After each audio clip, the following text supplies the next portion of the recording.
नमस्कार दोस्तों, आपका स्वागत है आपके अपने YouTube चैनल में।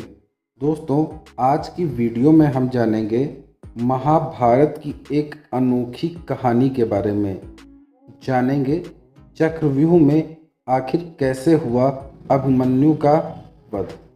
दोस्तों, यह महाभारत की कहानी उन अनेक कथाओं में से एक कथा है जो बच्चों को नीति और साहस का पाठ पढ़ाती है।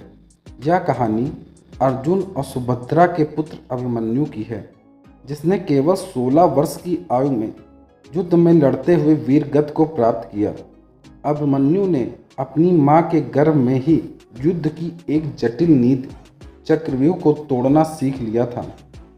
जब महाभारत का युद्ध हुआ, तब कौरवों के सेनापति द्रोणाचार्य ने पांडवों को हराने की रणनीति से चक्रव्यूह की रचना की।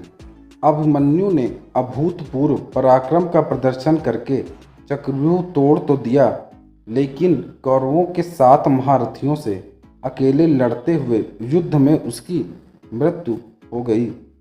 दोस्तों, इस कहानी की शुरुआत तब होती है जब सुभद्रा गर्भवती थी।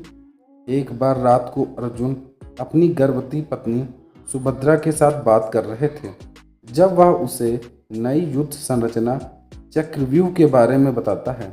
चक्रव्यूह यानी युद्ध में सैनिकों को खड़ा करने का एक ऐसा जटिल गोलाकार संरचना का निर्माण करना था जिसमें कई परतें होती हैं, और इस व्यूह से बाहर निकलना प्रवेश करने की तुलना में कहीं अधिक कठिन था। सुभद्रा के गर्भ के अंदर उसका होने वाला पुत्र अभिमन्यु भी अपने पिता से इस व्यूह रचना के बारे में सुन रहा था। अर्जुन सुभद्रा को बता रहा था कि चक्रव्यूह में कैसे प्रवेश किया जाता है, लेकिन तभी सुभद्रा को नींद आने लगी और अर्जुन ने बात वहीं रोक दी।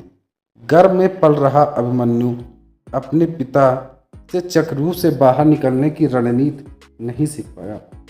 इसके कुछ समय बाद पांडव कौरवों से धूर्त क्रीड़ा में अपना राजपाट हार गए और उन्हें 12 वर्ष के वनवास और 1 वर्ष के अज्ञातवास पर जाना पड़ा। इस समय के दौरान अभिमन्यु अपनी मां के साथ रहा और अपने मामा श्री कृष्ण के घर द्वारका में पलने लगा। समय आने पर पांडव वनवास व अज्ञातवास से लौटे, लेकिन दुर्योधन ने जब उन्हें उनका राज्य वापस करने से मना कर दिया। जब कई प्रयासों व चर्चाओं के बाद भी वह नहीं माना, तो पांडवों और कौरवों के बीच युद्ध होना तय हो गया। इस समय अभिमन्यु की आयु मात्र 16 वर्ष थी।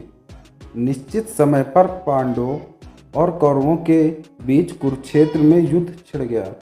12 दिनों तक भयंकर घमासान युद्ध मचा रहा और कौरवों के सेनापति भीष्म को अंततः अर्जुन ने सरसैया पर लिटा दिया। 13वें दिन कौरवों के सेनापति बने गुरु द्रोणाचार्य, जो चक्रव्यूह की रचना जानते थे। द्रोणाचार्य ने पांडवों के सबसे बड़े भाई युधिष्ठिर को पकड़ने की रणनीति बनाई। इसके पीछे उनका उद्देश्य था कि ऐसा होने पर युद्ध जल्द ही समाप्त हो जाएगा और कौरवों की जीत हो जाएगी। इस लक्ष्य को ध्यान में रखते हुए उन्होंने अपनी सेना को अभेद चक्रव्यूह संरचना में खड़ा करने और युधिष्ठिर को फंसाने का निर्णय लिया। चक्रव्यूह भेदने की विद्या द्रोणाचार्य के अलावा केवल भीष्म, कृष्ण और अर्जुन ही जानते थे। इसलिए रणनीति के अनुसार कौरवों का एक योद्धा अर्जुन को युद्ध क्षेत्र में बहुत दूर ले गया और उसे वहां उलझा दिया, ताकि वह चक्रव्यूह भेदने के लिए ना आ सके। कृष्ण अर्जुन के सारथी थे, इसलिए वह भी उसके साथ थे। अब युद्ध भूमि में चक्रव्यूह की रचना की गई। व्यूह रचना का समाचार सुनकर पांडव खेमे में हताशा की लहर दौड़ाई। अर्जुन का कहीं पता नहीं था।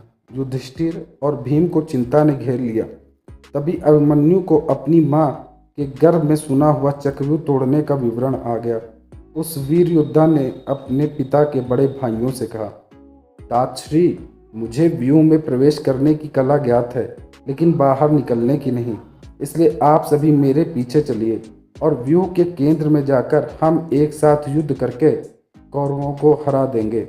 अभिमन्यु की बात सुनकर पांडवों को धीरज तो मिला, लेकिन अभिमन्यु की आयु बहुत कम थी, इसलिए युधिष्ठिर उसकी बात मानने से हिचकिचा रहे थे। हालांकि कोई अन्य उपाय न होने के कारण वह अंततः अभिमन्यु को व्यूह में भेजने के लिए तैयार हो गए।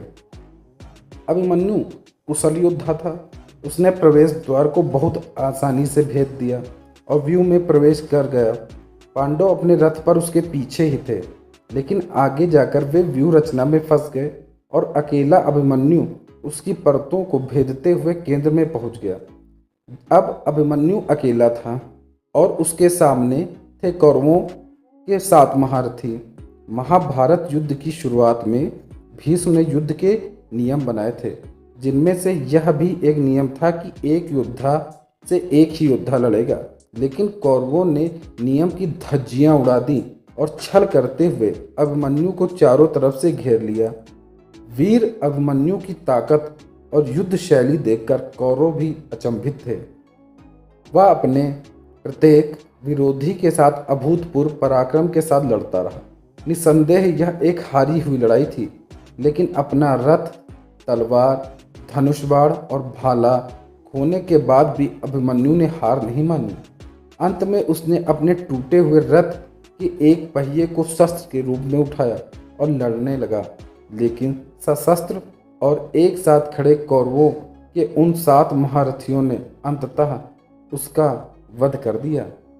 दोस्तों, इस प्रकार अभिमन्यु का वध कर दिया 7 कौरवों ने मिलकर।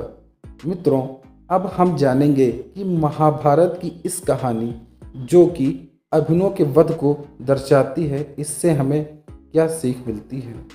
दोस्तों, कहा जाता है कि महाभारत की इस कहानी से हमें 2 शिक्षाएं मिलती हैं। पहली यह कि परिस्थिति कितनी भी विकट हो, हमेशा साहस के साथ उससे लड़ना चाहिए। अभिमन्यु जानता था कि व्यूह भेदने में उसके प्राण जा सकते हैं, लेकिन उसमें वीरता, समर्पण, कर्तव्य व त्याग की भावना और आत्मविश्वास कूट कूट कर भरा था। इसलिए उसने चिंताग्रस्त युधिष्ठिर का साथ देने का निर्णय लिया। अब मित्रों, जानते हैं दूसरी शिक्षा। कहानी की दूसरी शिक्षा यह है, अधूरा ज्ञान बहुत ही घातक हो सकता है। अभिमन्यु की वीरता और निडरता निश्चित रूप से सभी के लिए प्रेरणादायक है, लेकिन उसकी आयु कम थी और वह एक नया योद्धा, इसलिए उसका साहस उसके जीवन की रक्षा न कर पाया। दोस्तों, सुभद्रा के पुत्र अभिमन्यु की कहानी महाभारत की सबसे महत्वपूर्ण और लोकप्रिय कहानियों में से एक है। यह बच्चों को अदम्य साहस का पाठ देती है, इसलिए इसे पौराणिक और साथ ही प्रेरणादायक कहानी में से गिना जाता है। दोस्तों, ये थी कहानी अभिमन्यु वध की। आपको ये वीडियो कैसी लगी कमेंट बॉक्स में अवश्य बताएं। धन्यवाद।